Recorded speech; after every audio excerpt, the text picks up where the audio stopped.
Chelik Tezayin, Volume 16, the third sicha for Parshas Mishpatim. This sicha focuses on two rules in money litigation matters which appear in this week's parsha and connects the two. The Rebbe will also take it to a deeper level, namely by explaining it from the prism of Chassidus, of the deeper meaning of things, which is once how it expresses itself and how it gets translated into one service with Hashem. This sicha, that means this essay that we're studying now, is actually a compilation. It's part of a sicha, of a talk that the Rebbe gave once, and a Hasidic discourse, a mimer, which the Rebbe delivered at another time. Now, to start off, in order to better understand the sicha and to be able to flow through it more easily, I think it's worthwhile for us to familiarize ourselves with the halacha, with the rule of modeh b'miktzas. Literally translated is one who makes a partial admission. Now, what is the rule? In short, the rule is that if a plaintiff, a complainant, demands of the defendant, let's just say $100. He comes to Bezdin, comes to the court and says he owes me $100. And the defendant says, well, I only owe you 50. That means there's a partial admission in the total claim. Then the rule is, the Torah says, chayev shvua. He is obligated to swear. That means he has to make an oath that that's indeed what he owes and he doesn't owe the rest. If he cannot make the oath or he refuses to take the oath, then obviously he has to pay the full amount. Okay? Just in short, what is the logic behind this this rule? Although it's, quote, a Gzerat HaKatuv, it seems to be a biblical decree, but the sages give it some logic, and the idea behind it is that since one typically would have a hard time in denying the whole thing, especially considering that the person loaned him the money or was kind to him, benevolent to him, so it's very difficult for one to sum up the chutzpah to really totally and absolutely deny it. So the person kind of does a partial admission, he's kind of wishy-washy, and in the back of his mind, he justifies it with thinking, hey, look, when I get the money, I'll slip it under his door, I'll pay him for it, and so I'll pay him up the rest, and so on. Now, it's important to note that this rule, that modeh b'miktzas, that if one is partially admits to a claim, that one is obligated to take an oath, this is only if it has a partial admission to the entire claim. Let me explain. Let's say, for example, the plaintiff, as they're walking in, the plaintiff and the defendant, as they're walking into the Bezdin, the defendant turns to him and says, look, I know I owe you $50. Or he gives him $50. So now, when the plaintiff turns around and says, oh, no, you owe me $100, now, what is the total claim? The total claim is not on $100, the total claim is on $50. And that $50, the defendant is totally denying, absolutely denying. And therefore, he would not be chayev shvua, he would not be obligated to take an oath, because this does not fall under the rules, the criteria of what the Torah spells out for a modeh b'miktzas, for one who partially admits. Because he didn't partially admit, he totally denied the rest of the claim that was left. So again, just to recap, it's only if the defendant is admitting partially, whether it's 50%, 20%, whatever it may be, to the total claim that the plaintiff is making against him. Now, where does this connect to our parsha?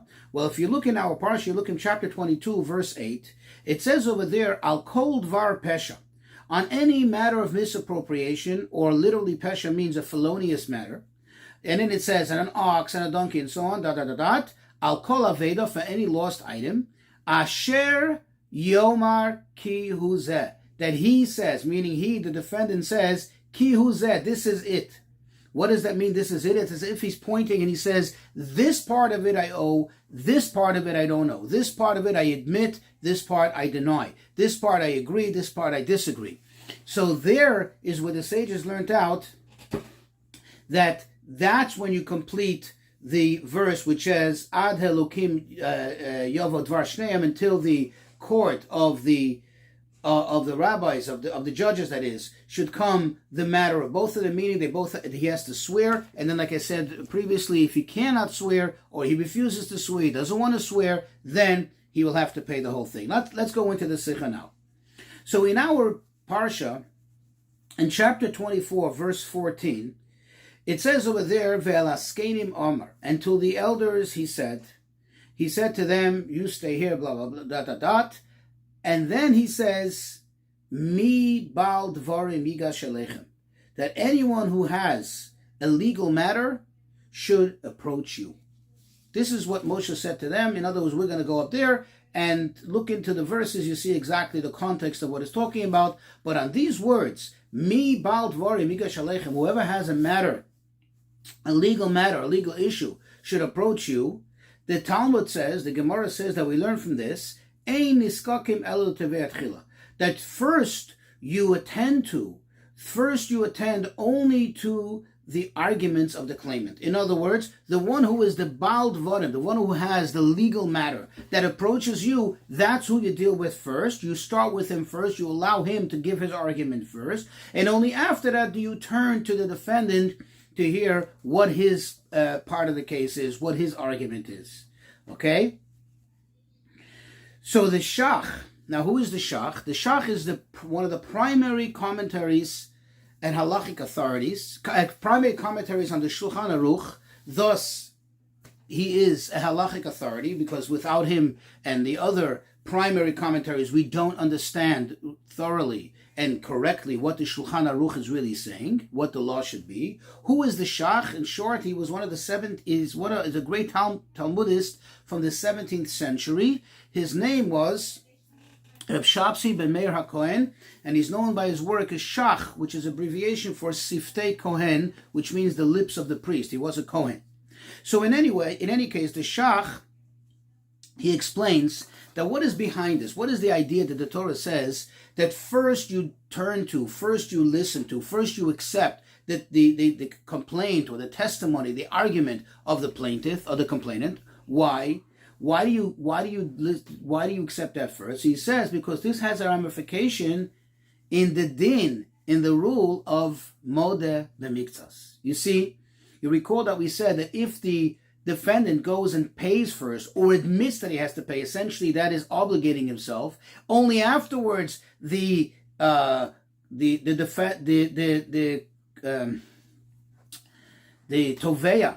which is the complainant, the one who bringing the complaint, if only afterwards he gives his argument, then it's all lost. Then he'll never ever be forced into becoming a modeh b'miktsas, a partial admission. And that is not good, because then he loses out, because if you don't force him to swear, he totally denied the totality of the claim, and then what happens is the onus turns right back around to the plaintiff, to the complainant, and he has to now prove that the guy indeed owes him that, let's say $50 in the scenario that I gave before. So the Shach explains that this is where it has a ramification, whether you listen to the plaintiff first or the defendant first. And that's the reason why the Torah says you should first listen to the plaintiff. Okay? Now, think about it this way. If you think of it from this perspective, really, whatever the person owes, meaning whatever the defendant owes, he already owes. He really should have paid it. It shouldn't have come to this. In other words, it shouldn't have come to this where the guy has to drag him all the way to court, has to sue him in front of the rabbis in order to get what's duly his, in order to get his money that he owes to him. So being that he was, so to speak, felonious in not having paid the money, therefore the onus is on him, and therefore the plaintiff gets to make his argument first, thus perhaps putting him into a situation, putting him into a cornering him, that is, if I may, that he comes to be a modeh b'miktsas, and then he has to either swear, which is a very serious thing, or he has to pay. Now, the Talmud continues and says, although this is the case in general, and this is what we glean from this verse, yet there are certain scenarios, there are certain cases in which we actually are niskakim lenitpat chila. We actually attend to the defendant first. When is that? Heichitami, the Talmud asks, Heichitami, what kind of scenario would this be? In what kind of circumstance? And the Talmud answer is the kozile nichse, that if you see that as a result of his his owing the money to the defendant, to the plaintiff, that is. If that's the defendant owing the money to the plaintiff. Now, he may come to lose money because his properties become cheapened now. They depreciate, either because the market depreciated, or maybe even because now he is desperate to sell. He's desperate to unload his property so he can pay what he owes, and as a result, he's going to be in a very bad position. Then you turn the tables around, says the Talmud, and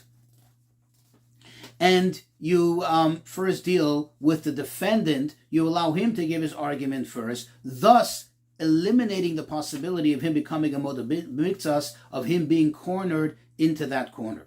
So the idea is that if he didn't pay, not because he was felonious, not because he was chutzpahdik, he did something wrong, but because his circumstances didn't allow, it didn't make sense, then we don't penalize him, we actually work with him.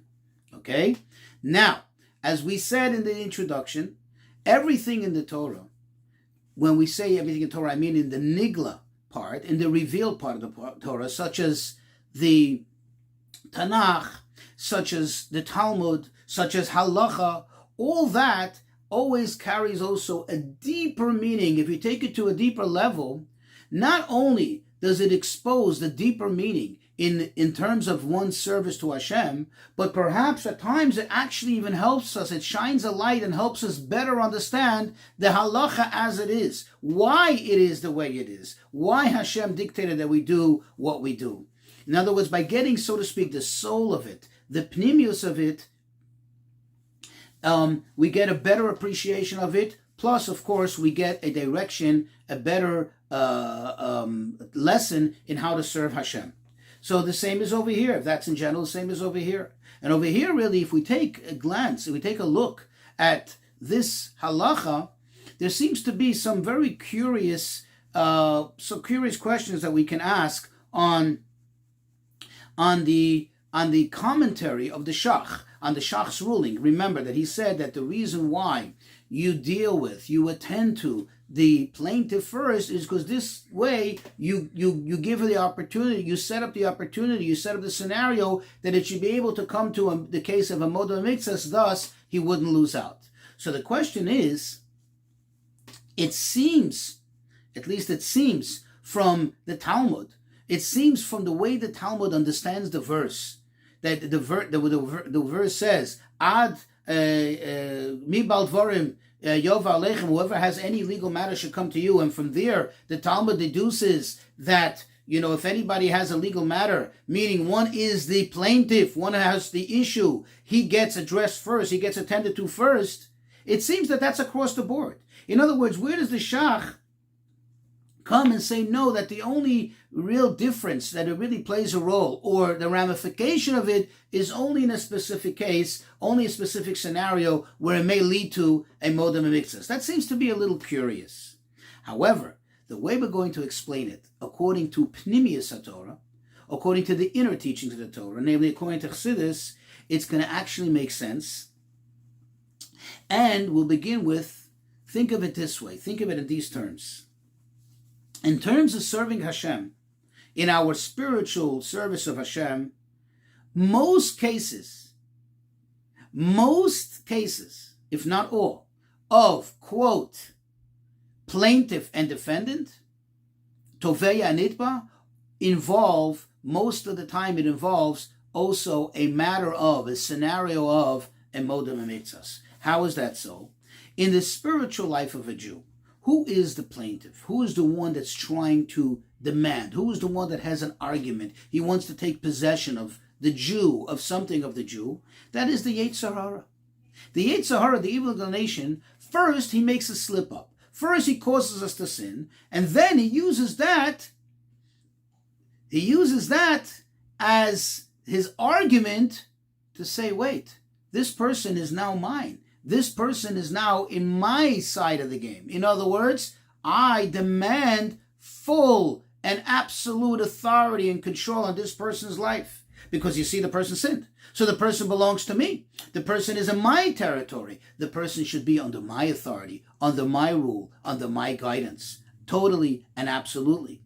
There comes the nitba, the defendant, the Jew, the person, and he says, I am moda b'miktsas. I am only partially admitting. What does it mean he's a partial admission?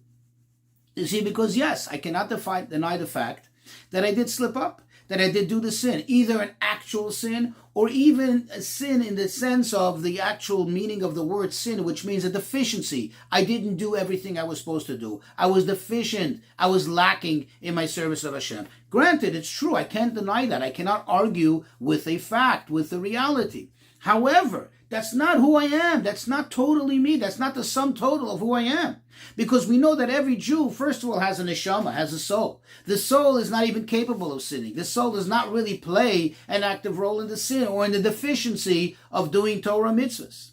Moreover, even the person himself that did sin, meaning, let's look at it from the aspect of the body, of the person as he is in the physical world, even that part of the person, the Talmud itself states that even Rishoyim, even the most wicked ones, they are, quote, full of mitzvot, like a pomegranate is full of seeds. That is its fruit. In other words, really, what is the true essence of a Jew? What is the true composition of every Yid? Not just the neshama of the Yid, but even the body of the Jew. Torah mitzvahs, good. In other words, even when the Jew sins, that cannot become the totality of who he is. That's only a little part of him. So the Jew is moda b'miktsas. He's only partially admitting, so to speak, any connection to the Yetzer Hara, any connection to sin. And this you can actually see in the verse itself. Go back to the verse from where we learned this concept of moda b'miktsas. Look how it spells it out. It says, Al kol dvar pesha. Literally, the word pesha means felonious, meaning doing an active sin, doing something wrong, a felony, something bad. And then it continues and it gives some examples of various types of animals or objects. And then it says, Val kol aveda, on any lost thing. What is lost? Lost is when you didn't actively do something wrong. You just lost. You missed out. You didn't do enough. You were lacking in the totality of what you were supposed to do. But in any case, what does the Jew say? Ki huzeh. This is it. Look at the words in the verse. It's only this. It's only a small part of it that I fell or for the Yetzer Hara, that I connected myself to the Yetzer Hara. But really, I have nothing to do with this. It's not who I am. And here comes the resolution. Here comes the ruling. The ruling is, you're chayiv a shvua. You have to take an oath. What is a shvua? A shvua really means you need to, when somebody takes an oath, what they're really doing is they're re-emphasizing something. They're giving themselves like an added boost, an added strength and energy, especially considering, as we learn in Tanya, that the true meaning of the word shvua, oath, can also come from the word sova, sevia, which means to satiate, which means to fill up the neshama with extra strength. You're taking a shvua, you take an oath, and you say, I rededicate myself, I recommit myself to Hashem, because I was moda b'miktsas, and therefore I don't belong to the Yetzer Hara. And with that, Hashem gives us another full load of, fills us up with a full load of energy and strength to be able to carry on and to continue doing what we're supposed to do. Now, we know that in general, taking any oath is a very, very serious matter. And it's something that really one should really distance himself from it. In fact, it's a very scary thing as described in the Talmud, and they would take all means and measures to avoid any possibility of one falling into a scenario where they are obligated to take an oath. Because taking an oath is not a light matter. And therefore, since we try to avoid it at all costs, therefore there are certain scenarios, there are certain cases where we make every effort to avoid this shvua, to avoid this oath. And that's where the second part of the ruling comes in from the Talmud, again on a spiritual perspective, where it says that there are times when we first attend to the defendant, because when we see that his, quote, his possessions, his properties will become depreciated. What does that mean? What does that mean in the service of Hashem? So the Rebbe introduces a very interesting story, which actually on the surface is a very curious story, that the Talmud relates in Tractate Brachot. Over there it tells us a story about Rabbi Yochanan ben Zakkai, who was one of the greatest of sages, and in the Talmud, he earns the title of one of the greatest of tzaddikim. Can imagine amongst the sages, all the sages, he's considered to be way up there on the top in terms of piety and righteousness. And yet, right before his passing, and the students are standing around him, they see that he's crying. He was distraught. And they asked him, what is this about? Why are you upset? And he says, well, I don't know in what way they're going to take me. Are they going to take me to the Gan Eden? Or, God forbid, am I going to Gehenna? Now, of course, there's several questions that could be asked over here.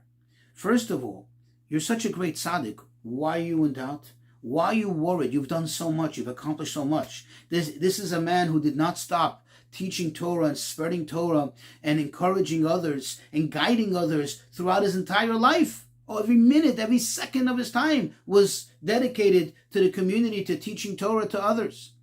Why would he be concerned?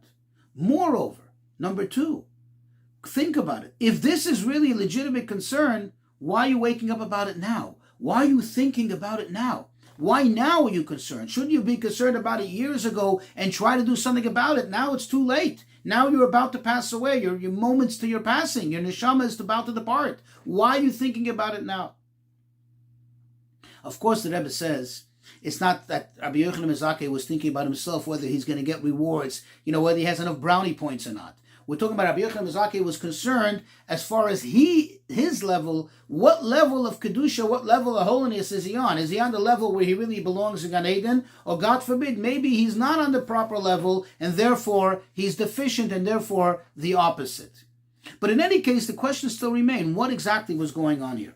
And the Rebbe explains, this is what happened. You see, every person, every Jew is given a certain amount of time to live.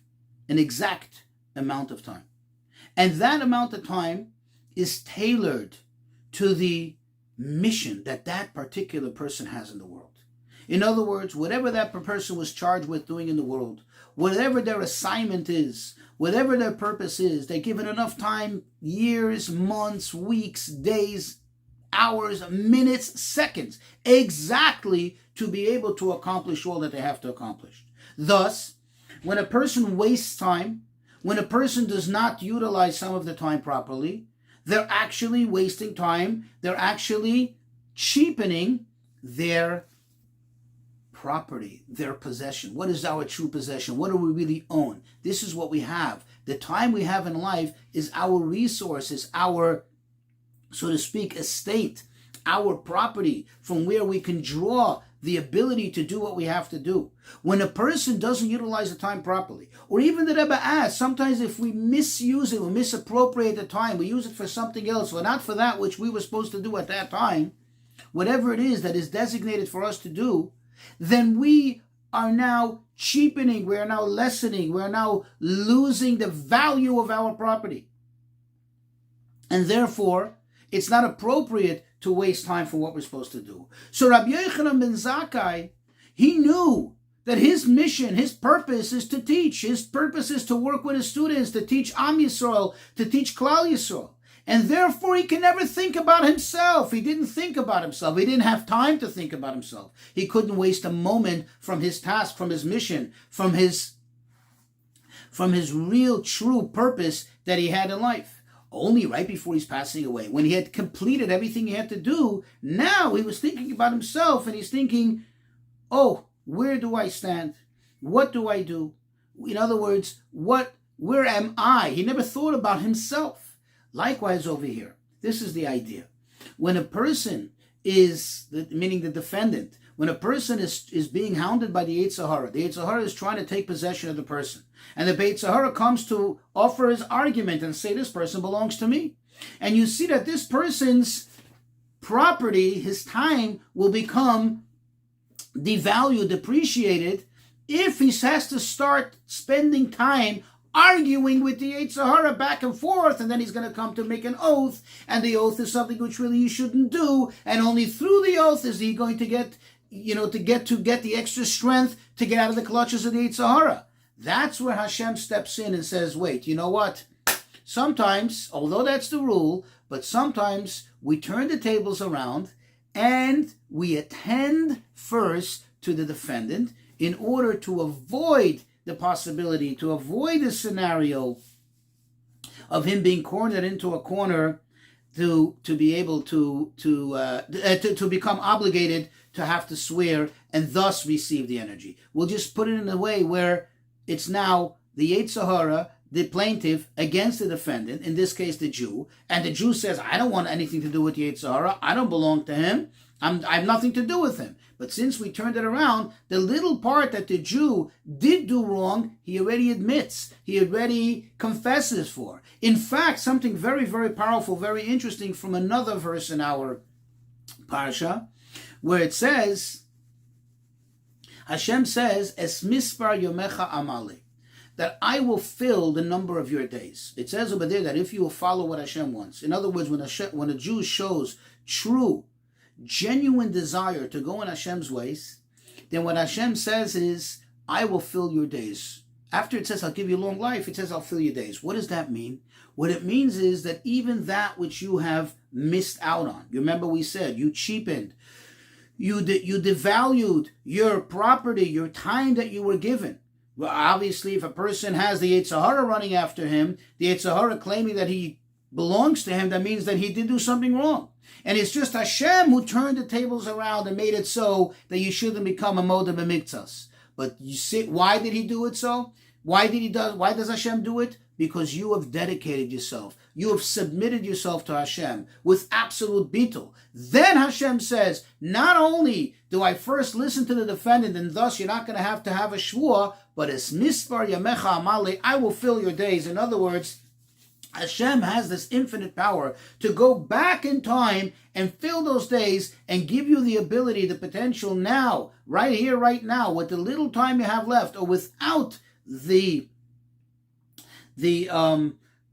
time that was lost, but literally to make up for lost time.